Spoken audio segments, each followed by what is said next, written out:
Naveed has dialed that number. Good evening, Naveed. Welcome to the show. Evening, Cundy. Evening, John. How are you guys? Right, matey? Good, thank you. Were you at the game yesterday, Naveed? I was indeed, and you know, I just wanted to see. Savage, Dom. Yeah. There he goes. But yeah, no, listen. So I just want to speak about the last caller talking about like Eddie Nketiah and Smith Rowe and X, Y, Z. Now, this is why I particularly hate Arsenal fans, and I'm an Arsenal fan myself, because the revisionism on some of these plays is crazy. Especially, for example, Eddie Nketiah. Now, a year before that, we signed him to a new deal. He was getting paid $100,000 a week. We gave him the Thierry Henry number 14 shirt. We said, here you go, Eddie. You're going to be the oracle. You're going to be the guy to take us to the top. But we know, as a fan base, he was not good enough. So to bring up Eddie Nketiah's name now, to say, oh, he would have done X, Y, and Z, no. This is the problem with Arsenal fans. The actual issue is that we didn't replace him. And we didn't replace Smith Rowe. And we haven't replaced our forward line for a long time. It's been the most underfunded position that we've had. We've bought defenders, we've bought midfielders. Whether you agree or disagree on the midfielders and Marino and Rice for the price tags or whatever, but the forward line is severely underfunded.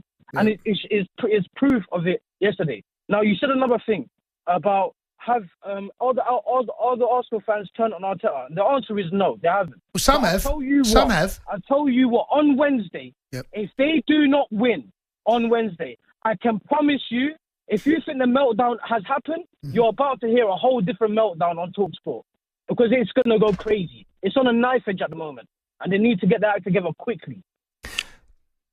You mentioned that the front line is the issue at the moment, obviously with the injuries.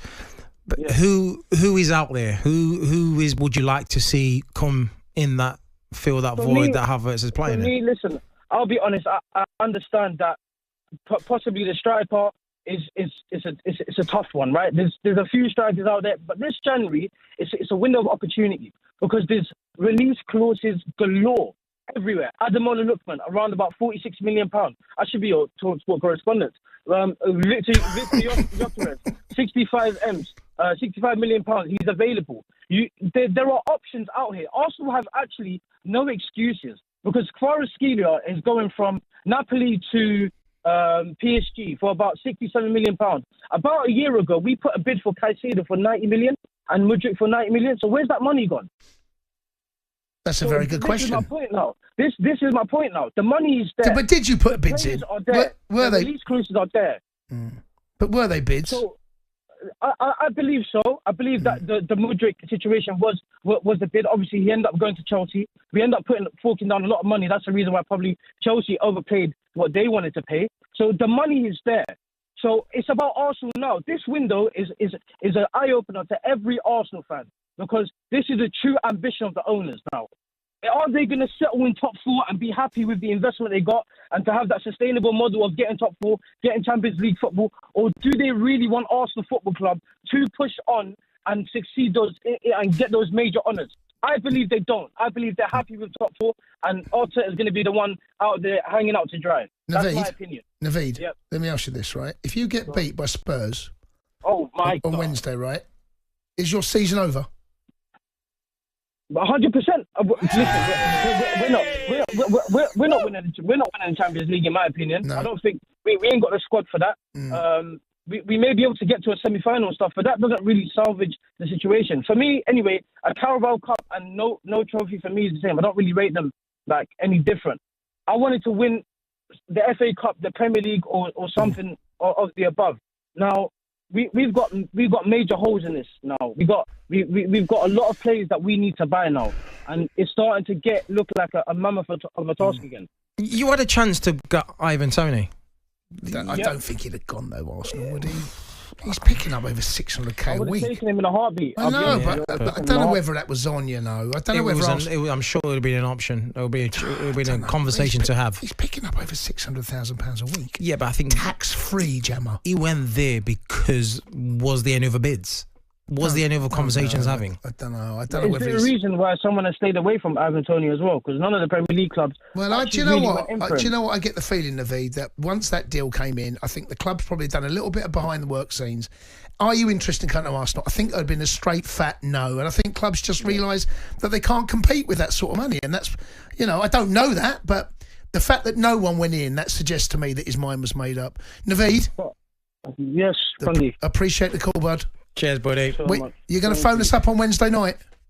Listen, I've been trying to call the sports bar for... what do you mean trying to call? What do you mean trying to call? Listen, I've been waiting in line. They told me you're busy. No, we can't. You got to be sharp, Naveed. You know what? I was there. No, I know you were tonight, but it feels like the previous shows you've been a bit like Havertz. Oh, come on, that's a low blow, Naveed, appreciate the call, bud. Have a good evening. Phone us on Wednesday.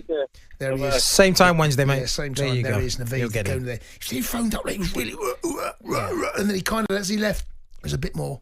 I think that's what we're here. We're here to help. It's cathartic. Phone us up. Get your frustration Get it out. off This your is chest. what we do. That's what we do. Oh, let's go and speak to a Man United fan. Michael's dialed up. Michael, good evening. Good evening. You a happy boy? I am happy. I'm actually shocked what Amorim's done for 2 weeks. All players yesterday all turned up, all wearing the shirt proudly. Yeah. All Warriors.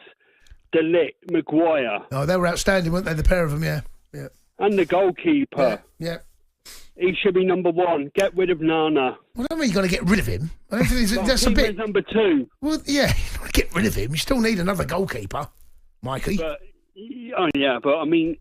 hopefully we can push forward now. You know, obviously this is Ten Hag's team, but somehow Ten Hag's... Let me just give you a little bit of reality, Michael. Let me give you a bit of reality, right?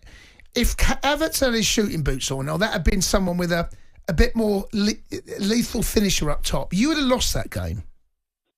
You know, you rode your luck. And look, fair play, because, you know, cup games, when you're down at 10 men, you need a little bit of good fortune. And credit to you, because you dug in, and it's one of those performances you can get a lot from. But it's happened they had before, chances, Arsenal, didn't they, Mikey?